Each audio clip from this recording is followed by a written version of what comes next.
Alhamdulillahi rabbil alamin, godiya ta tabbata ga Allah buwaye gagar misali wanda da ikonsa da yardarsa ya kawo mu wannan rana wannan lokaci mai albarka. Muna godiya ga Allah.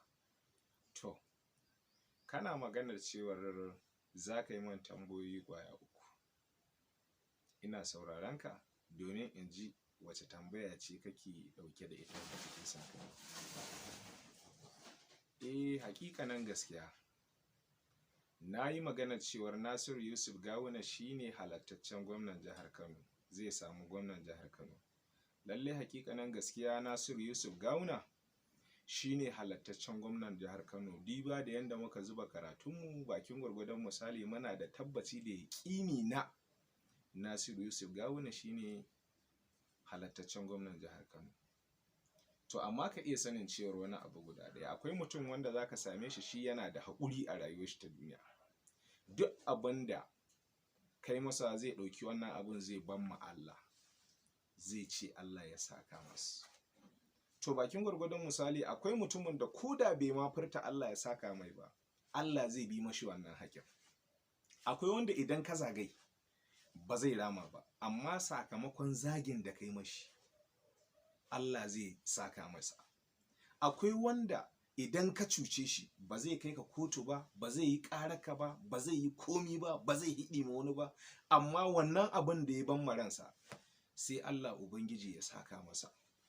To bakin gwargwadon misali kamar yadda mutane suke ta 'yan maganganunsu, lalle hakikanin gaskiya idan ana neman halattaccen gwamnan jihar Kano shine Nasiru Yusuf Gawuna shine halattaccen gwamnan jihar Kano. Akan wannan magana kenan. Ai bari in hiɗi ma wani abu. Shi ƙalubale a rayuwa kusan kamar matakin nasara ne. Idan na ji an kira ni a waya an zaga, ni na san ɗan jihar Kano ne, ɗan Kwankwasiya ne.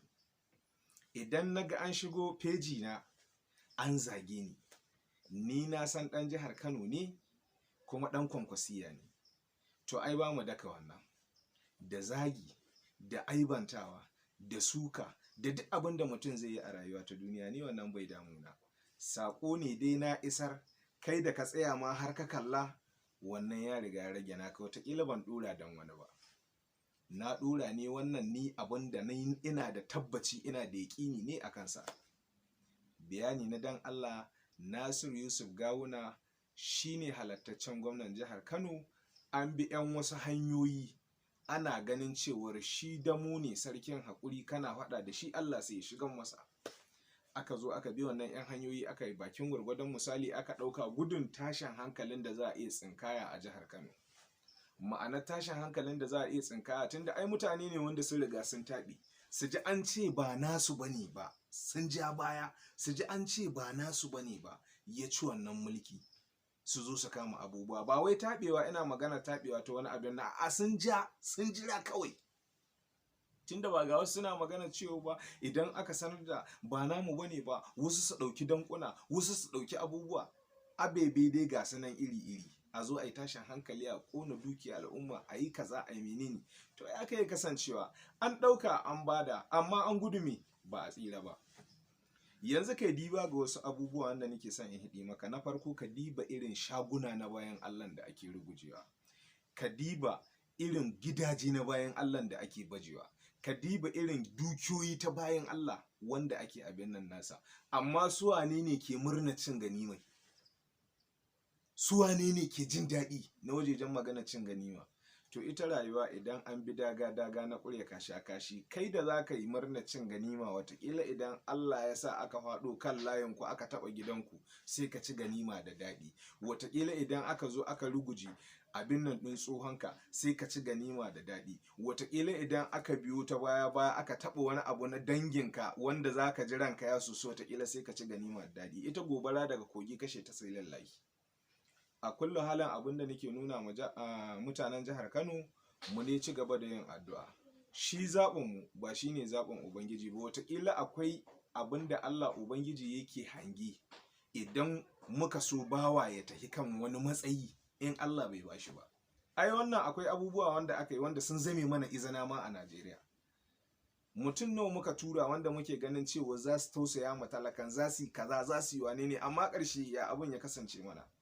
Kai talakan da ka zo ka jajirce ka ce sai wanan nan za ka ga shi wannan nan Allah ya kai shi kan wannan matakin, amma ƙarshe ba ta kai yake ba. Ƙoƙarin da yake ya gyara gidan shi, ya gyara iyalin shi, ya gyara matan shi, ƴan uwan shi, kai kuma bai ƙi ya ruguza naka gidan ba. Wallahi tallahi mafi yawancin akasari wanda za ka ga ya zo ya jajirce ya tsaya tsayin daka kan ɓangaren hidimar siyasa, wallahi tallahi shine masha wahalarta.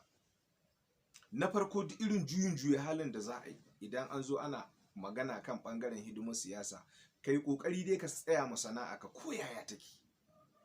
Duk yanda kake ganin kana iya sana'a kana samu ka tsaya mata bakin gwargwadon misali, amma in dan tunaninka bari mu zo mu tada hankalin al'umma, mu zo mu lalata dukiyoyin al'umma, mu zo mu abubuwa marasa daɗi don mu ƙoƙari mu kafa wane ya kai kan wani matsayi, wallahi tallahi ka sani cewar in baka da sana'a ka yi a banza. Ƙarshe in gwamnatin aka tsaida ta tahiya ta tahi, za ka tabbatar da cewar ba ta kai ake ba, shi ta kan sheke ta iyalin sheke, sai makusantan shi wanda ya kai kasancewa saka ɗan sa jali a hidimar tafiya. To a kulla halin dai kamar yadda nake hidi ma jama'a, mu ci gaba da yin addu'a, kuma har yanzu ban hidda raina cewar Nasiru Yusuf Gawuna shine zai anshi gwamnan jihar Kano ba. Dalili kwara ɗaya, ai magana tana a kotu, kuma har in za a ce za a yi diba da wasu abubuwa, in dai za a yi adalci kenan, to jama'a insha Allahu za ku ga wannan al'amarin ya tabbata. Dalilin abubuwan da za a gani, akan yawan jin koke-koke da ƙorafe-ƙorafen mutane. Har yanzu ni ina yawan bibiya ta shafukan sada zumunta, ban ji abin da Nasiru Yusuf Gawuna ya hito furta a jihar Kano ba.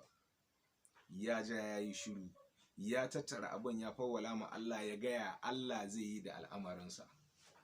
To don haka ina kira ga masoyana wanda suke bibiya na a shafina na sada zumunta, na farko kamar TikTok, za ka ga ikon Allah sai kallo TV. Idan ka shiga YouTube channel ɗina za ka ga ikon Allah sai kallo TV, za ka ga anan muke ɗan gabatar da ayyukan namu. Na ji daɗi, na gode, Allah ya saka da alkhairi.